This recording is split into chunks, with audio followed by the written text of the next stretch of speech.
Abonnez-vous et cliquez aussi sur la petite cloche de notification pour ne rien rater de nos prochaines vidéos. N'oubliez pas de partager aussi la vidéo et de la liker. Afrique N24. Il y a un problème de son. Je crois que ça on n'entend pas.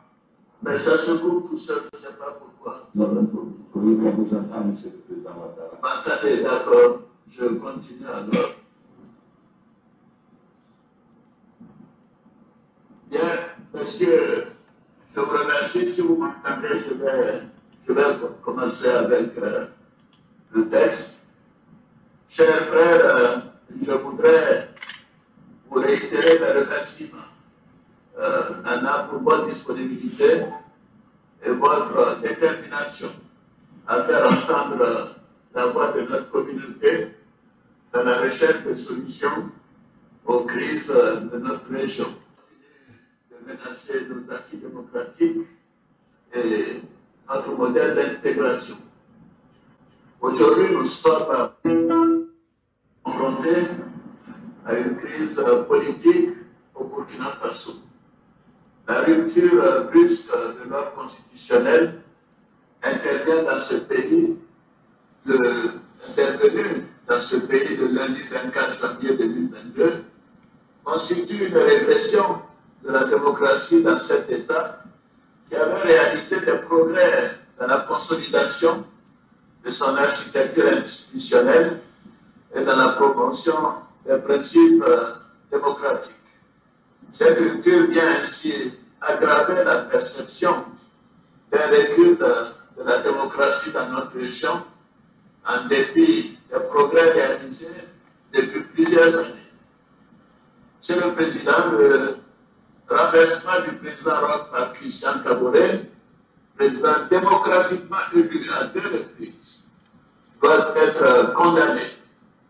Comme au Mali, auteur de graves incertitudes pour le peuple frère du Burkina Faso, déjà assiégé par des groupes terroristes armés, confronté à une crise économique et humanitaire. Dans ces conditions, nous devons avoir 2 priorités. Tout d'abord, la restauration de l'ordre constitutionnel et l'accompagnement dans la lutte contre le terrorisme pour éviter l'effondrement total du pays Afrique N24. et ce qui constituerait une menace grave à la paix et à la sécurité dans notre région. Monsieur le Président, Messieurs les chefs d'État, chers frères, en l'état actuel de la situation, mon pays souhaite que notre conférence appelle à la libération immédiate et sans condition du président Roch Marc Christian Kaboré, condamné conformément au texte de la CEDEAO, la prise du pouvoir par la junte militaire et l'interruption du fonctionnement démocratique des institutions en place au Burkina Faso. À ce titre, notre conférence, conformément à sa pratique, doit suspendre le Burkina Faso de toutes les institutions de la CEDEAO avec effet immédiat et exiger la restauration de l'ordre constitutionnel. Monsieur le Président, je voudrais vous féliciter pour votre décision relative à l'envoi au Mali d'une mission composée, au Burkina, je veux dire, d'une mission composée des chefs d'état-major des armées de notre communauté afin d'apprécier les intentions des nouvelles autorités militaires et s'enquérir de la situation sécuritaire. Les conclusions de cette mission pourraient d'ailleurs être examinées en marge du prochain sommet des chefs d'État de l'Union africaine en février 2022 à Addis Abeba les 5 et 6 février. Concernant le Mali, je voudrais réduire le soutien de nos partenaires, notamment l'Union africaine et l'Union européenne, aux décisions de la CEDEAO. Toutefois, mon pays est préoccupé par l'évolution des événements dans ce pays frère qui nous est si cher. Dans cette perspective, je considère que le moment est venu d'ouvrir des discussions avec le gouvernement de transition à travers les représentations au Mali de la commission de la CEDEAO de la Commission de l'Union africaine et des Nations unies en vue de préparer un chronogramme crédible qui puisse être soumis à la CEDEAO pour examen.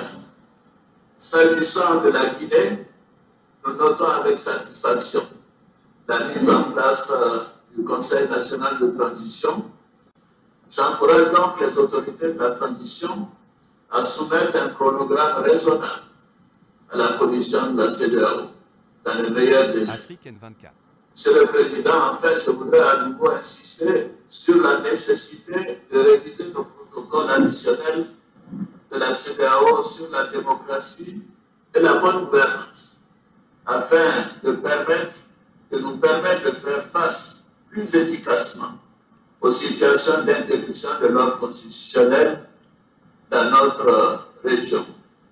Pour conclure, je voudrais réitérer le soutien de mon pays aux peuples frères du Burkina Faso et du Mali et de Guinée qui vivent des moments extrêmement difficiles et qui méritent de continuer de bénéficier de l'accompagnement de la CEDEAO. Je vous remercie. Monsieur le Président, si vous m'autorisez au sujet du projet de communiqué de presse, j'ai vu que le président Kaboré avait démissionné sous la menace.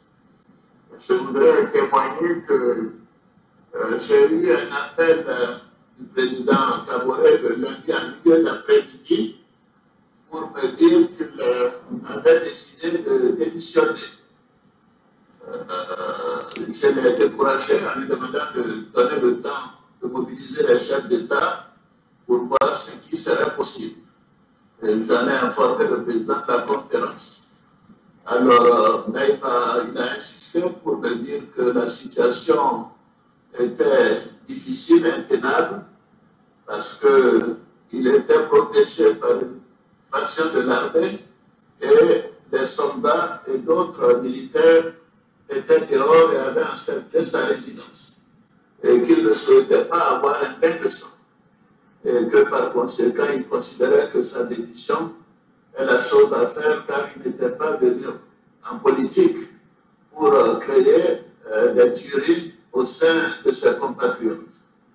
Donc voilà l'entretien que nous avons eu. Donc je crois que le terme de démission forcée doit être, bien sûr que les circonstances l'ont forcé, mais il faudrait nuancer cela dans le communiqué de presse. Je vous remercie, Monsieur le Président, chers frères. Likez la vidéo si ce n'est pas déjà fait. Laissez aussi votre point de vue en commentaire.